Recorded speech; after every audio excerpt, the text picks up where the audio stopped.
There was just a brand new genre bookshop opened up, and I can't remember if it was in Sydney or Melbourne. They said, "Oh, we cater for all genres except romance." Yeah. So, I used to get mine from secondhand bookshops because they used to have so many Mills and Boons that you could just basically go in there, grab a handful, you'll have enough to read for the week on the train, and then you come back and you get some more when you um, had run out. So used bookstores were my bookshop of choice while I was at university and didn't have much money.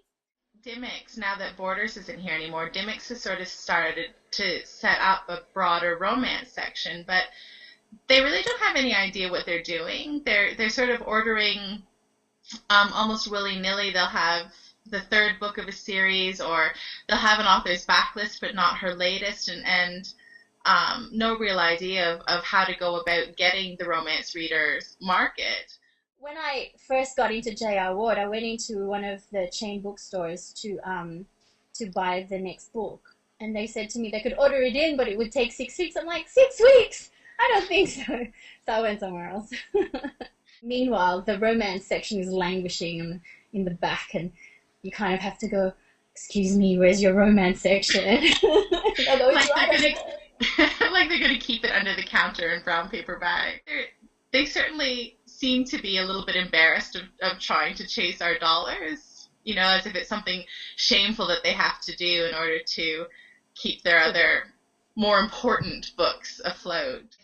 Amazon and Book Depository and even Booktopia, which sources most of its books, from overseas, the Australian community might not even need Australia to be on board. About the independent bookstores complaining about how, Australians weren't shopping in the indies and they couldn't they couldn't keep going, they were losing money, but they weren't willing to stock what people were willing to buy. They were stocking the ones that might sell 10 copies when, they had this other book also by an Australian that would sell 10,000. So, They've trained people now not to buy from them, so it's going to be very hard for them to get the romance readers to come and, to come to a generalist independent bookshop to buy their books, because nowadays they're just buying them online, or they're buying them from stores like Rosemary, um, Ever After, Rendezvous. So I think there's one in each major city. And so, if those people have been supporting your book habit for a while, you're gonna have it's hard to go somewhere else. A lot of them have really good relationships with their readers, and so they recommend books based on that particular reader's taste. So you get really, really good service. or they Um, hold on to one that they know that you're looking forward to so it yeah, doesn't sort of sell out before you yeah. get there. It's just little things like they pre-order the JR Wards that they know everybody's going to Yeah. want on the day it comes out. None of this wait 4 weeks. It was my mum who first, who's who owned the first real raunchy Mills and Boon that I read. It was a Charlotte Lamb, and it featured kissing cousins and naughty things in the car. My very first Mills and Boone was a Charlotte Lamb too, and it Um, was my Australian nana who gave it to me. Well, I wasn't allowed to read it. I asked my mom if I could read it, and she read it, and she said, "No, it's too grown up for you." So when she was not home, I went in there and I read it again and again and again.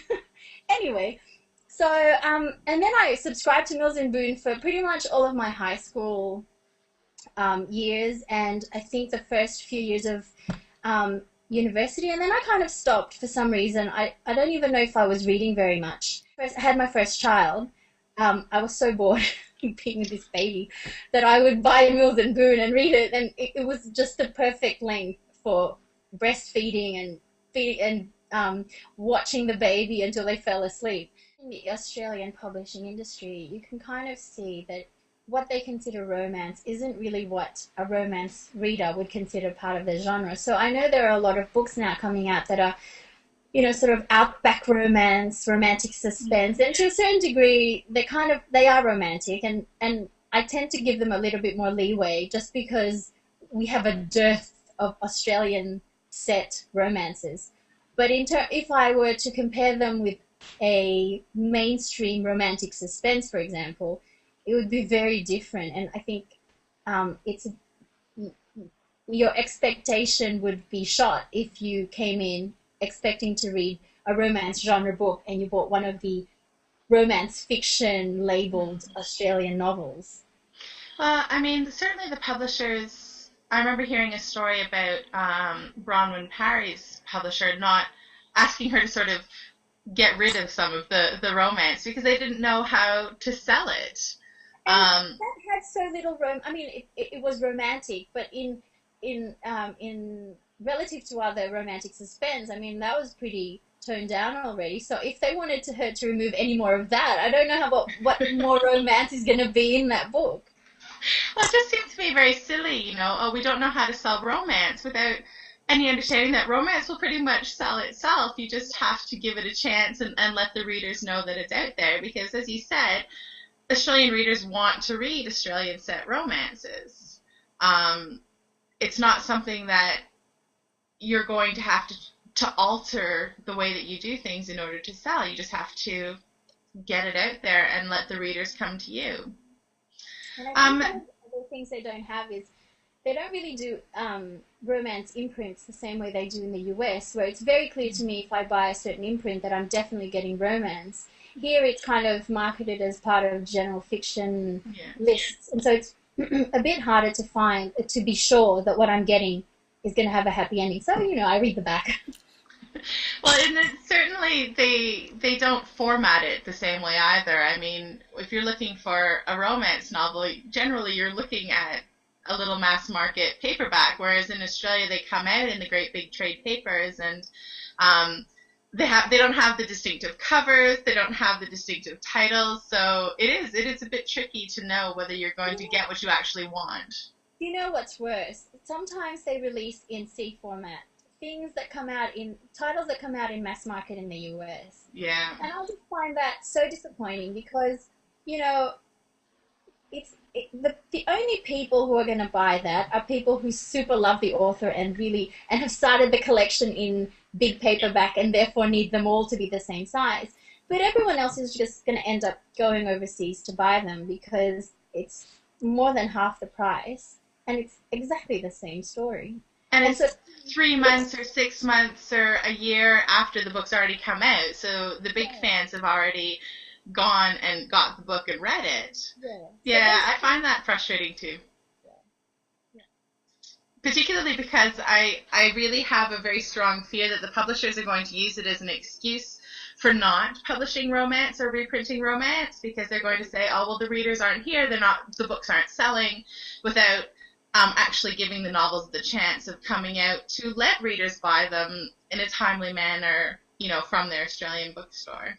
the romance community is significant enough that publishers need to pay attention. And I know Momentum Books, which is a digital-only publisher, or mainly digital-only, I think. If they've got some romantic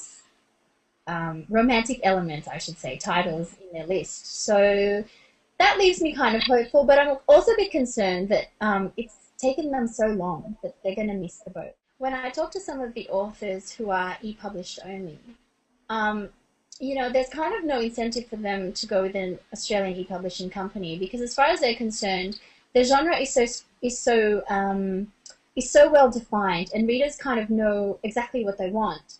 Mm. But if your publisher is a publisher of general fiction, it kind of doesn't appeal as much to the readers. You really need e-publishing companies that are either dedicated to romance fiction or some subset thereof, or they've got imprints that clearly specify which titles are romance. And I think that's still missing from the Australian publishing industry. The fact that the recognition that they need to be very clear about what's romance and what's not, and that they can't just call things romance when it's not, because it just really annoys people. Thank you so much for speaking with me tonight. It was really good to It was my have pleasure. this conversation.